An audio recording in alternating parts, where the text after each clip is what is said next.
Magandang araw mga kaibigan.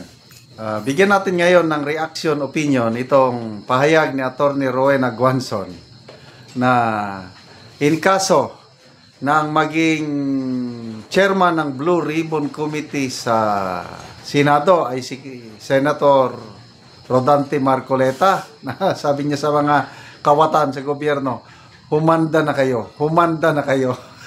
So, dito makikita ang ano talaga, itong ating Atty. Rowena Guanzon, palaban na talaga, nakikipag-alyansa na siya sa mga Duterte-aligned politicians para labanan ang katiwalian sa gobyerno, sa administrasyong ito. Pakinggan natin siya. Kawatan. Bantay na mo ha? Kung makuha ni Senator Rodante Marcoleta ang Blue Ribbon, lagot kayong lahat, mga kawatan kayo! Lagot kayo, mga kawatan kayo! Sa Blue Ribbon Committee! Bantay na mo ha? Kung makuha ni Senator Rodante Marcoleta ang Blue Ribbon, lagot kayong lahat, mga kawatan kayo!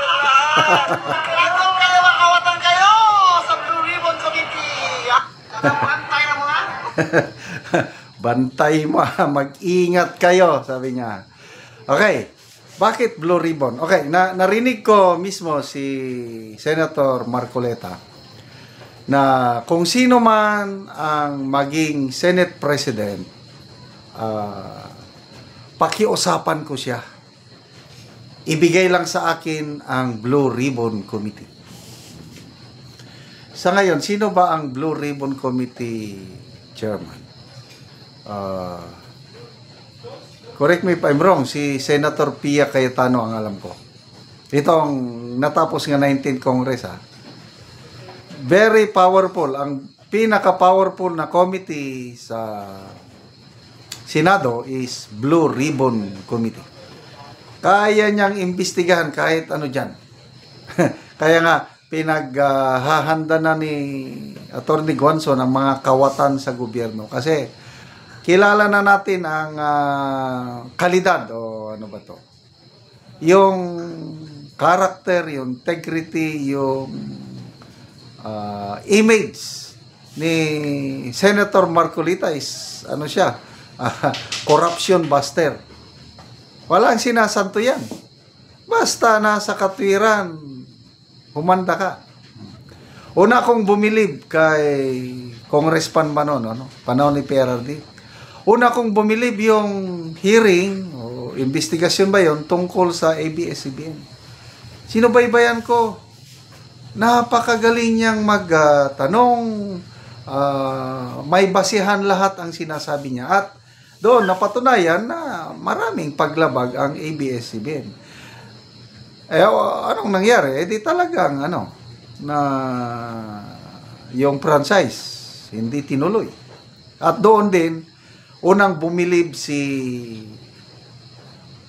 PRRD, yung pinatawag niya si Congressman Marcoleta sa Malacanang. Sabi niya, hindi kita kilala.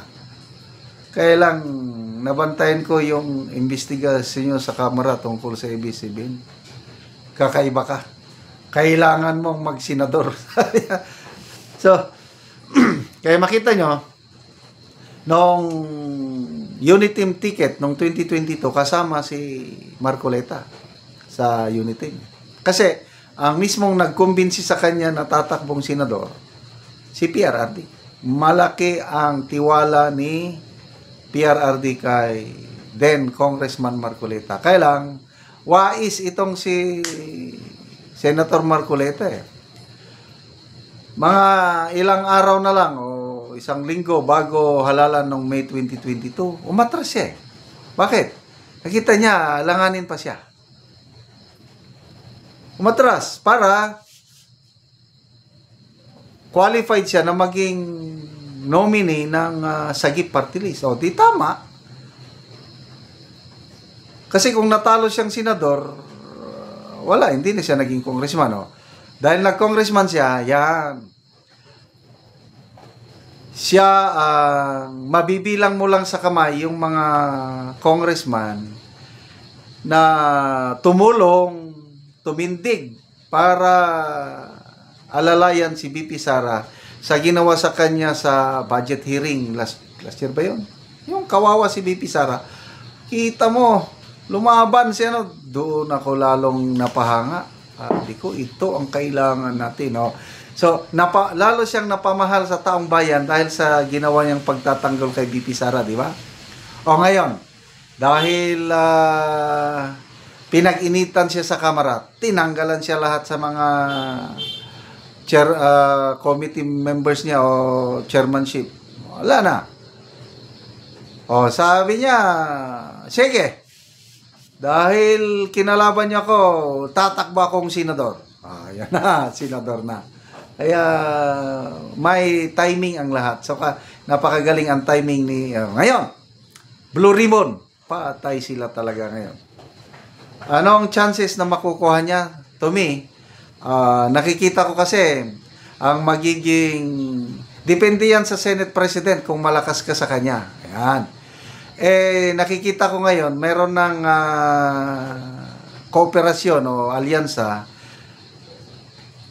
Escudero Black at Duterte Black. Dahil nandyan tulay nila si Senator Alan Peter Cayetano. Cayetano, member ito ng Escudero Black. Malapit silang magkaibigan.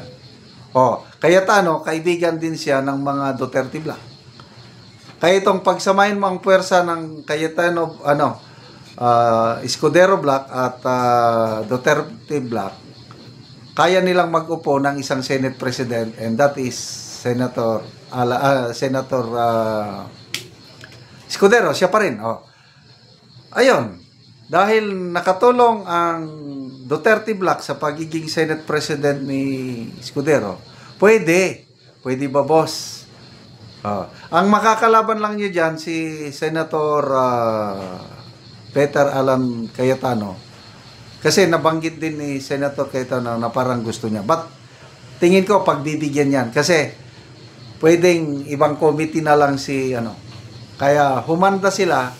To me, malaking pag-asa na magiging chairman ng Blue Ribbon Committee si Senator Marcoleta. Nako, patay sila.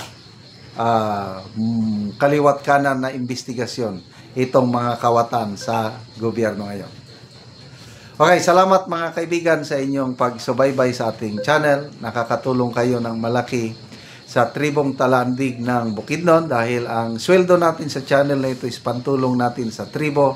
Sa ngayon, namimigay tayo ng mga libreng yero at pako para itong tribong Talandig makapagpatayo ng mas maayos na tirahan. Panoorin nyo ang video na ito. Mauna ni ang sen nga ipangatag namo sa mga tao. O katong tabangan o gero nga mga daot na ang ilang balay. O among balay, pagpasalamat ba sa inyo.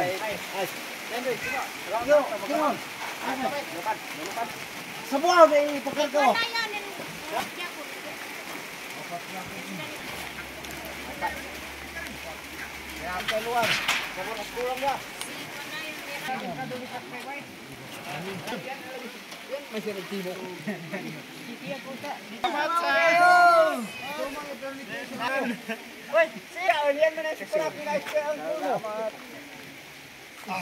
Bahalag ulan, excited gid silang angkol sa pagkuha og hero kay sa tabang sa ilaha. Salamat kayo. Salamat kayo. Salamat kayo. Salamat kayo. Saan sa payanon? Ay.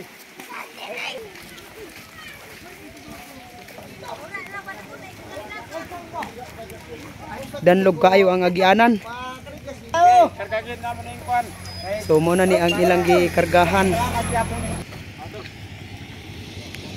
So gitabangan lang ni sila sa sakyanan sa kagawad. Kining mga tao nga natabangan og gero. So, karon abot na gyud ang gikargahan og gero nga itabang sa mga tao.